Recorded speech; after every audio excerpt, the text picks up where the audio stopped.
US government which failed in real life, but it might have actually succeeded in the GTA universe. If that's the case, the GTA government would essentially be run by these wealthy elites, which explains why influential people get away with the most outrageous crimes, even murders, and it almost feels like the entire system is rigged to protect us with power, leaving the rest of the world to do whatever they want. Continuing with the wild theories, there's one more that I really like. According to this, all the NPCs in GTA games are being tracked by insurance companies. You might have often wondered how cops know when you commit a crime when there are absolutely no witnesses around. For example, when you kill an NPC in the middle of nowhere, you still get 1 to star levels even when nobody actually sees you. Well, it's because the insurance companies have these microchips inside of every NPC that sends out the data to the companies about their health, which is relayed to the cops in case of a murder with the exact location of the NPC. Now, I don't want to spoil GTA 4's story for you.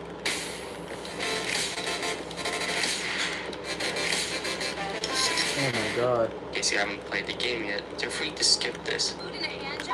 But for those who have played the game, they know how Niko dies at the end of GTA 4, or does he? Well, apparently not. In GTA 5, there's a scene where Jimmy is browsing Life Invader as an eagle-eyed fan spotted Niko's profile. According to it, he's alive and working as a cab driver and broker. He even posts live updates suggesting he's lying low and staying out of trouble. Maybe Niko's story isn't as over as we thought. Do you think he will come back in GTA 6 somehow? Let me know.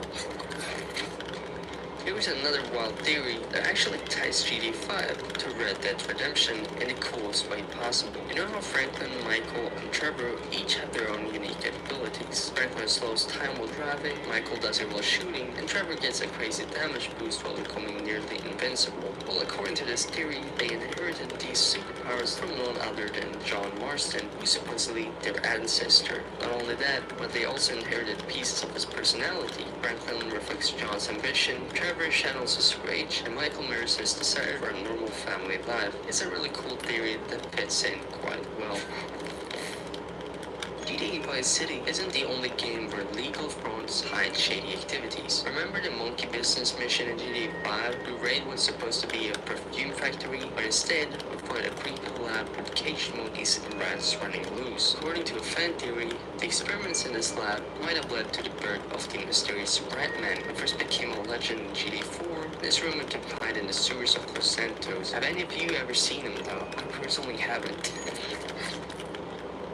Now you might have already heard this theory, but it's an interesting one for sharing. Some fans believe that GTA Online is being used by Rockstar as a testing ground for their upcoming GTA title. They're collecting players' data to find out what they like and dislike so they can create the most perfect GTA game ever. And that's why Rockstar keeps on introducing some bizarre new stuff to GTA Online just to see how the players react to it. While we might not see flying bikes and UFO missions in GTA 6, the lessons Rockstar learns here could definitely shape its overall experience. A smart move if it's actually true, but personally, I believe this was always the case. Do you ever notice how every GTA city is set on an island surrounded by water? On the surface, it seems like a simple way to keep players within the playable map, but hey, some fans believe these isolated settings are actually a metaphor for how American states live in their own little bubbles, detached from the rest of the world. It's like Rockstar is trying to make a subtle statement, but these places are so self-absorbed they rarely care or know about what's happening beyond their borders. Cops in GTA 5 are often accused of being corrupt, but some fans have also accused them of racial profiling. We've seen a lot of videos showing how cops in GTA 5 are more hostile towards Franklin. It's almost like any small interaction can result in him getting arrested or even shot on the spot. Meanwhile, with Michael and Trevor, the cops don't seem to react with the same level of hostility. So we all know the prologue in GTA 5 where Brad dies during the heist, right? Well, some fans believe that Brad's death wasn't supposed to happen at all. According to this theory, the bullet was actually meant for Trevor, while Brad just happened to step right in front of him at the worst possible time, taking the hit instead. If you look closely at the angle of the shot, it kind of makes sense. The bullet is clearly headed towards Trevor, and if Brad hadn't moved, it would have hit him instead. This makes me feel like I know nothing about GTA 5's story, but Dark Viper has definitely debunked this theory in one of his videos. Amy is one of the most annoying characters in GTA 5. He's a narcissist who never goes out of his room, always spends time on his laptop, and always has a bad attitude. Kind of sounds like me, but without the bad attitude, not gonna lie. However, you don't see any of these traits in Michael. He's the polar opposite of everything that Jimmy is. But we know someone else who fits the same description, Lester. I know it's a stretch, but both are overweight, isolated, socially awkward, and kind of grumpy in their own ways.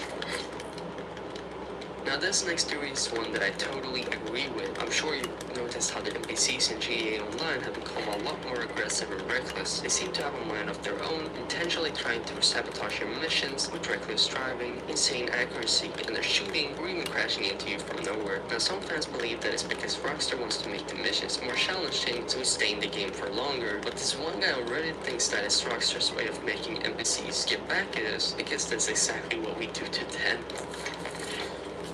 After Nico, it seems his cousin might also be alive. Well, you might have heard of this underwater bunker hidden in the depths of GTA 5's water. It's a mysterious bunker with lights on, and when you get closer, you can actually hear a slow thumping sound coming out of it. Well, someone was smart enough to realize there was a tab code and decoded it. According to them, there's a secret message that says, "Hey, you never called. How would you fancy going bowling?" Which any GTA 4 fan would recognize as a line from Roman in that game. Is it really down there, or is it just another random nod to GTA 4?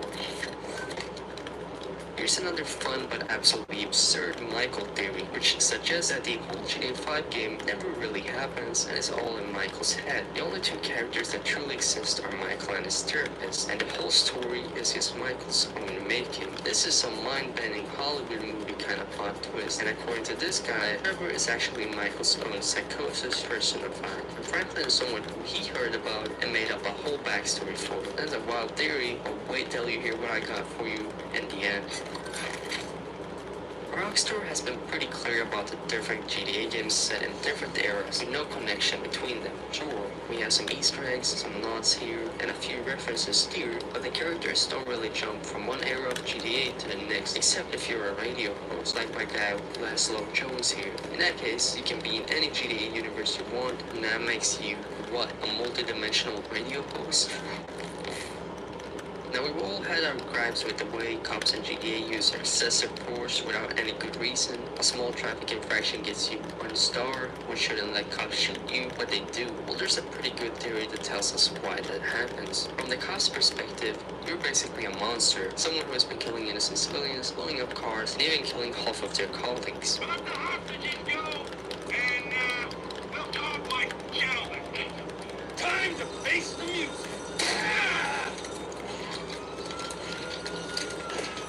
Sweet mother shit. So the next time you're on their radar, even with a single warning level, they already know who you are, and they're just trying to take you out before you cause any more trouble. And that actually makes sense when you think about it. Okay, this one isn't really a big revelation, but you know our guy Nico climbs the ladder of the criminal underworld to become this big shot, but despite all that, he never really owned his own car. I mean, every car he has ever had was stolen. He never actually bought one for himself. That's because he's an illegal immigrant, and with all the documentation and stuff, he just wasn't able to purchase his own car. Here's one more crazy theory that might actually be true. Everyone knows Trevor is a hot-headed maniac, but this guy believes he's actually a demon in disguise. You see, Michael and Franklin both have unique abilities. Their abilities make sense. They highlight something that the characters are good at, whereas Trevor's ability is literally becoming invisible.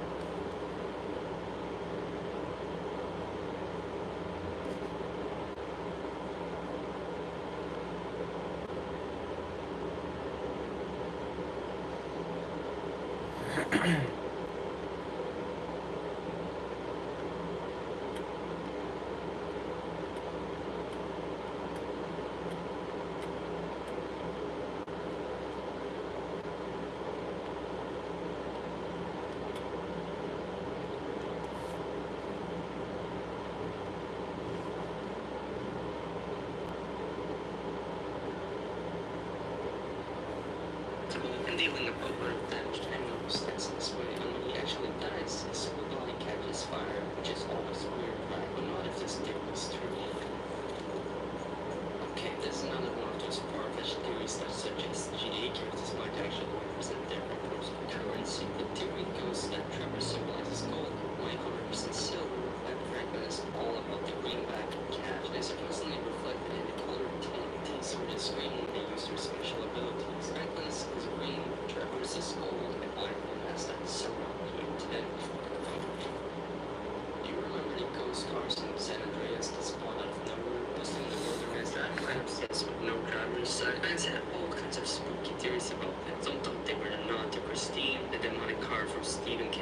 classic. Elder figured Rockstar wanted to freak out adventurous teens wandering around back of beyond after dark, but as creepy as they were, the real explanation turned out to be hilariously mundane. Apparently, Rockstar's dead messed up the spawn points for these rusty vehicles, placing them on hills, so when they spawn, they just roll downhill all by themselves. Although, I love a good conspiracy. I'm sure you guys have heard about this theory, which suggests GTA 6 might actually be the final game. The series. Why? Well, critics and fans argue that the technological leaps between older GTA games are massive. Just think about it. GTA is noticeably smaller, or we're getting an upgraded setting, or AI, embedded graphics, and what happens when Rockstar might host a GTA chapter after 6 and shift their focus to introduce a brand new IP, Reporter Energy, into Red Dead Redemption 3. Let me know what you guys think about that. Is GTA 6 really going to be the last GTA entry? Anyway, that wraps up this list of GTA theories. I know some of these were absolutely wild and downright absurd, but hey, that's part of the fun. At the same time, a few of these actually make you stop and think, wait, could that be true? So what do you think? Which one was the most believable? Oh, and thanks for watching, guys. That's all for today. I will see you in the next video.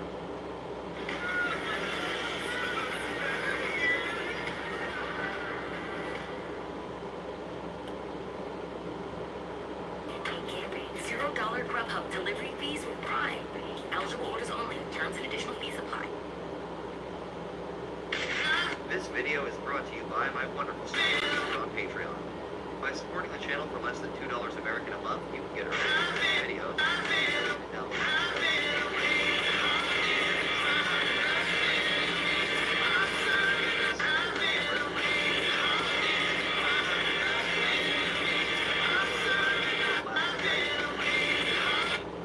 All of you are amazing, and your support is something I can't fully express my gratitude for.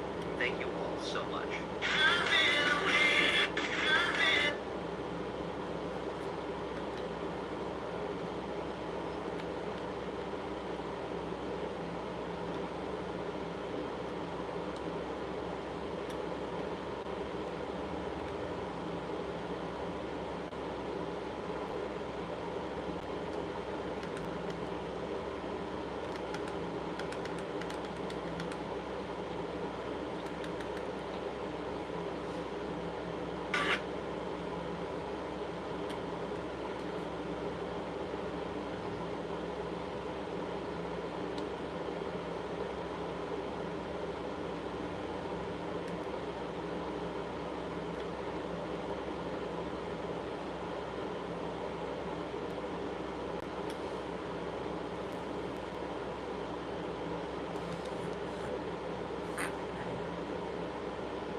My extra generous executive producer tier patrons also get the opportunity to promote some of their own content in these videos, and this episode is brought to you in part by my executive producers, Ezra Hambrick, Mason Collin, Chuck K45, and Diecastinator.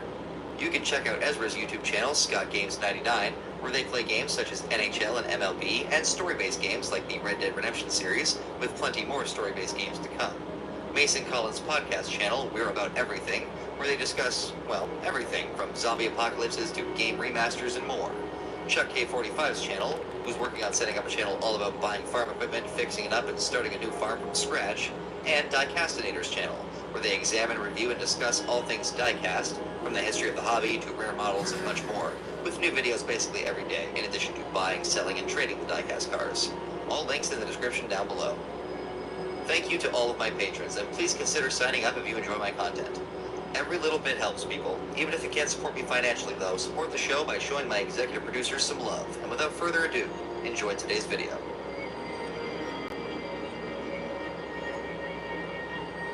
Join Planet Fitness and save $28 or more. Just $1 down, $15 a month. Deal ends January 31st.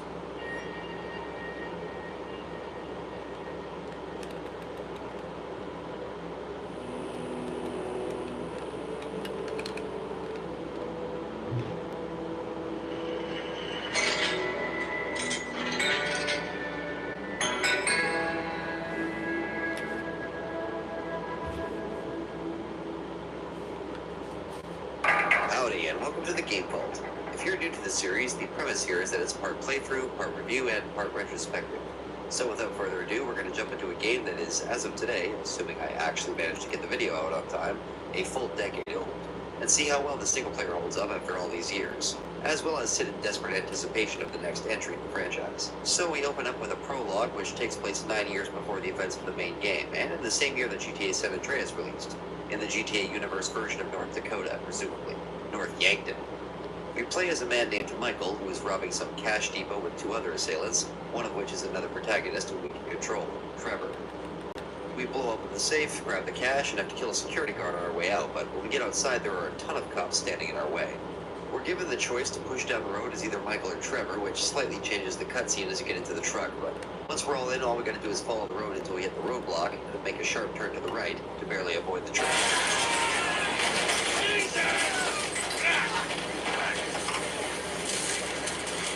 You guys all right? Come on! Ditch the car, all right? We can go this way to the chopper. No! Hey! Stick to the plan! What? Stick to the plan! Come on!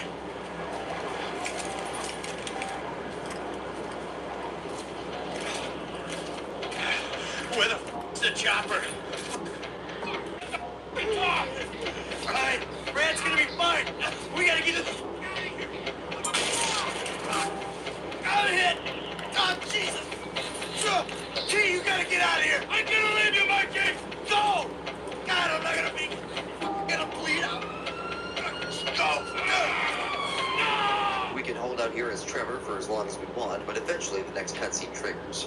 Trevor runs off as the cops chase him, and Michael is presumed dead, along with the third guy, Brad. Cut to the next scene, though, and we see Michael watching his own funeral from afar as the title sequence starts. We jump ahead 9 years and a few hundred miles to the golden coast of sunny San Andreas for our first real mission. We open back up on Michael in his therapist's office in Los Santos, talking about how he's disappointed in his son, and we're left to wonder exactly what happened in the prologue. And then we are introduced to our third, final, and sort of main protagonist, at least from a gameplay perspective, Franklin Clinton, as well as the ever-charismatic Lamar Davis. They're trying to steal some cars, how appropriate, and Lamar, being the genius that he is, decides to ask around random people on the beach to find the house that they're looking to rob. One of those randoms just so happens to be Michael, sitting on a bench outside Freelander's office, wondering what the hell he's doing with his life. But now it's finally on.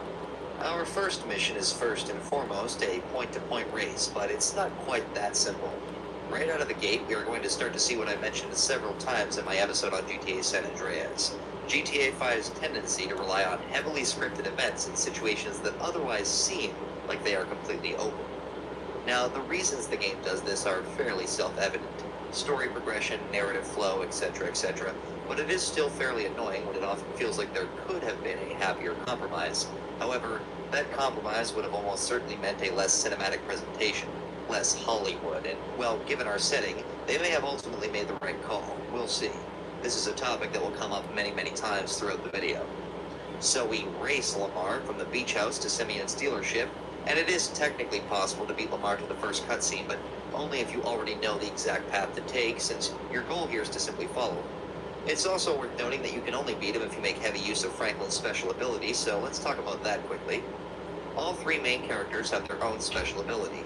We'll get to each of them as they come up, but for now, Franklin's ability allows him to slow down time while driving, while essentially maintaining full control and even gaining the ability to make sharper turns than would be physically possible. It's honestly a lot more fun to just cruise when the game gives you a section like this. Your first time around doing missions like these are the best experiences since you don't notice the scripting nearly as much, maybe not at all. When you do this mission for the 900th time though, the fun comes from trying to cheese the game as much as possible when you already know what it's going to do. This mission is a great start though, since it gives us a nice wide look at the section